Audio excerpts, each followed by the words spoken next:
Hello everyone, good morning. কেমন আছো তোমরা সবাই? আশা করি খুব ভালো আছো, আমিও ভালো আছি। সকালবেলাতে উঠেই তো কাজ শুরু হয়ে গেছে। এক্সট্রা কিছু কাজ আছে আজকে, সেইগুলোই করবো। রান্না বান্না আজকে এখন কিচ্ছু হয়নি। এটা একটা আমার ছোট সাইজের কড়াই, এটা মানে ডিপ ফ্রাই এসবের জন্যই রেখেছি।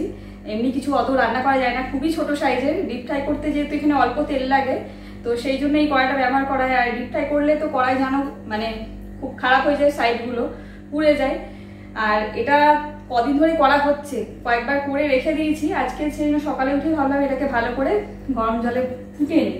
আর এরকম গরম জল দিয়ে যদি মানে সার দিয়ে ফোটানো হয় তাহলে কিন্তু মাছতে অতটা অসুবিধা হয় না। আমার এখানে যেহেতু কোনো মেড নেই, মানে কিছু নেই, নিজেকেই সবকিছু করতে হয়, তো আমি এইভাবেই করি। কিছুক্ষণ ধরে ভিজিয়ে মানে গরম জল দিয়ে ভালো করে ফুটতে দিই, তারপরে ভিনিগার, বেকিং সোডা এসব দিয়ে দিই।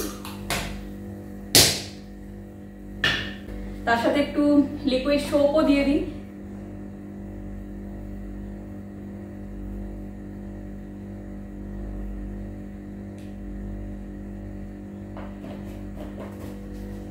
আর এরকম ভাবে করলে কিন্তু মানে অতটা খাটলে কিছু হয় না, খুব সহজেই উঠে যায়। গরম গরম মানে এই গরম অবস্থাতে খানিকক্ষণ পরে এটাকে ভালো করে একটু ঘষলেই একদম পরিষ্কার হয়ে যায়। আমি এইভাবেই করি, কারণ এমনি ওঠানো খুব মুশকিল যদি কড়াই পুড়ে যায়।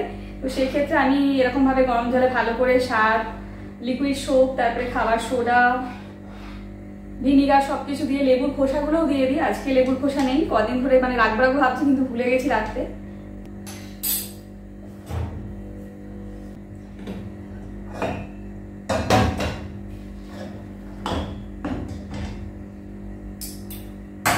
আর এই মানে কড়াইটার বাইরের দিকটাও একটু পুড়ে গেছে, তো সেটাও মানে পরিষ্কার করার জন্য এরকম একটা বড় জায়গায় দিয়ে দিতে হবে। আর আমার কড়াইটা যেহেতু ছোট, তো সেই জন্য আমার এতেই হয়ে যাচ্ছে।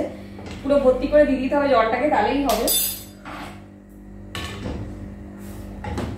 কড়াইটা দেখলে হয়তো বুঝতে পারবে সাইডগুলো একদম পুড়ে গেছে, তো খুব মানে মুশকিল হয়। আর ছোট মানে কড়াই হলে কি হবে, মাছতে এগুলো অনেকক্ষণ সময় লেগে যায় যদি এইভাবে না করি। এইভাবে না করলে আমি তো ওঠাতে পারবোই না, খুবই মানে পুড়ে যায়। তো আমি এইভাবেই করি। কড়াইটার ভেতরে ভালো করে জলটা দিয়ে দিলাম, একটু থাক ঠান্ডা হোক, তারপরে করব।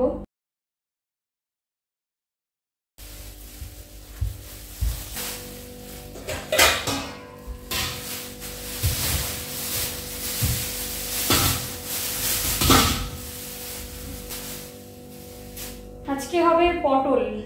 ফ্রিজেতে পটলই আছে, এই সপ্তাহে সবজি মোটামুটি শেষ। পটল আর ব্রোকলি আছে, তো পটলই আজকে হবে। আর এই যে কাঁচা আম আছে ফ্রিজেতে, আজকে কাঁচা আম দিয়ে ডাল হবে। তো অল্পখানি ডাল হবে, আমার একটা আমেতেই হয়ে যাবে।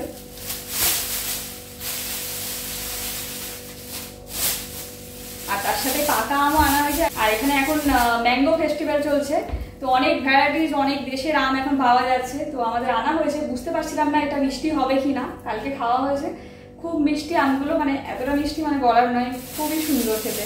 এটা ইন্ডিয়ান আম, আমি আগে নামটা শুনিনি। ম্যাঙ্গো নাদুসারাই, এই মানে নাদুসারাই এটা নাম। কি আম আমি ঠিক জানি না, খুব সুন্দর সেন্ট আছে, মিষ্টি। কালকে খেয়েছি, আজকেও খাওয়া হবে ভাত দিয়ে, তো সেই জন্য বের করে নিলাম। আর পটল হবে, আর তার সাথে হবে টক ডাল।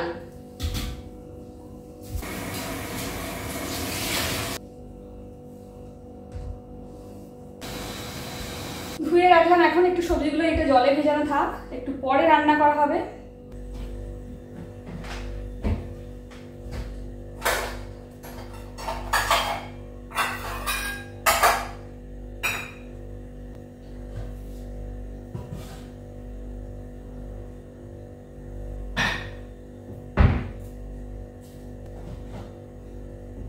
আজকে একদম ভেজ, তো সেই জন্য পটলটা আজকে ভেজই বানাবো, কাজু বাদাম বাটা এসব দিয়ে বানাবো।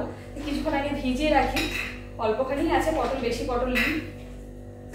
কয়েকটা কাজু বাদাম একটু জলে ভিজিয়ে রাখি, কাজু বাদাম লঙ্কা পেস্ট করে দেবো। আর দই আছে, একটু দই দিয়ে বানাবো।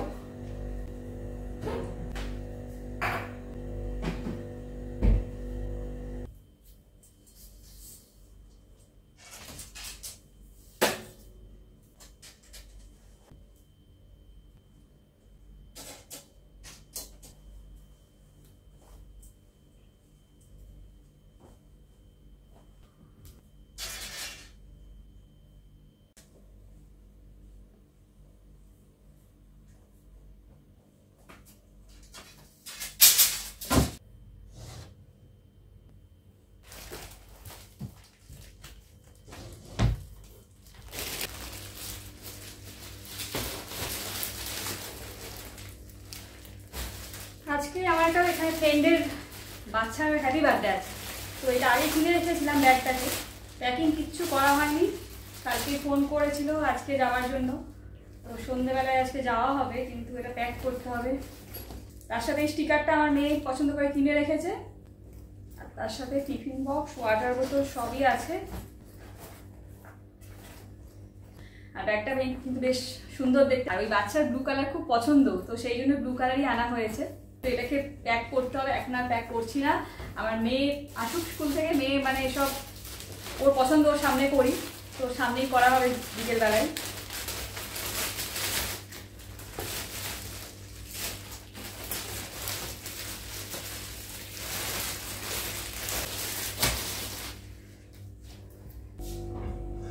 এটা আমার ঠান্ডা হয়ে গেছে কড়াইটা, মানে একটু হালকা গরম আছে, হাত দিয়ে ধরা যাচ্ছে, একদম ঠান্ডাও নয়। এখন এটাকে কিন্তু খুব ভালো করে একটু ঘষে নিতে হবে।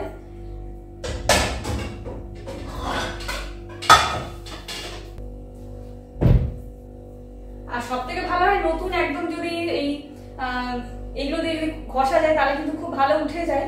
তো আমি সেই জন্য নতুনই, এটা যখন পরিষ্কার করি নতুনই ইউজ করার চেষ্টা করি এই স্টিল উলগুলো। জাস্ট একবার কিন্তু ঘষেছে আর কিন্তু উঠে গেছে পেছনটা। এটা একদম খাটনি কিচ্ছু হয় না, একদম চকচকে পরিষ্কার হয়ে যায়, মনে হয় পুরো নতুন একদম কড়াইটা। তো যতটা পারি আমি এমনি ভাবেই করি।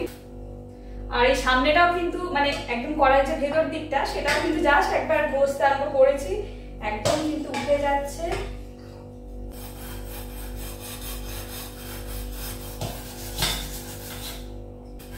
কড়াইটা যদি একদম পুরো মানে এরকম জলেতে ভিজিয়ে রাখা যায় তাহলে কিন্তু একদম মানে খুব সহজে উঠে যায়, যেটা আমি এইভাবেই করি।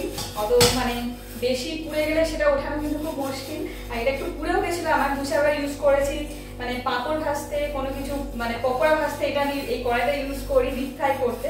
আর এখানে কিন্তু অল্প তেলেই হয়ে যায় ছোট কড়াই, তো সেই জন্য এটাতেই করি। আর এটা ওই জন্য মাঝে তেলের দাগেতে মানে পুড়েও যায়। আর এইভাবে আমি এগুলোকে পরিষ্কার করি। তো এটা কিন্তু পরিষ্কার করা এই ছোট কড়াই মাজা খুব অসুবিধা। আর এখানে যেহেতু কোনো আমার মেয়ের এসব কিছু নেই, নিজেকেই করতে হয়, তো সেই জন্য এইভাবে এই উপায় করি। ভেতরটা মোটামুটি অনেক পরিষ্কার করে ফেলেছি। তো দেখো একদম মানে এই সাইড গুলো বাদ দিয়ে এই কড়াইটা কিন্তু একদম উঠে গেছে। একদম নতুন যদি স্টিল উল ইউজ করা হয় কি নতুন ভালো স্কচ ব্রাইট, তাহলেও কিন্তু একদম সহজে উঠে যায়। তো এবার এটাকে জলে ধুয়ে তোমাদেরকে দেখাই।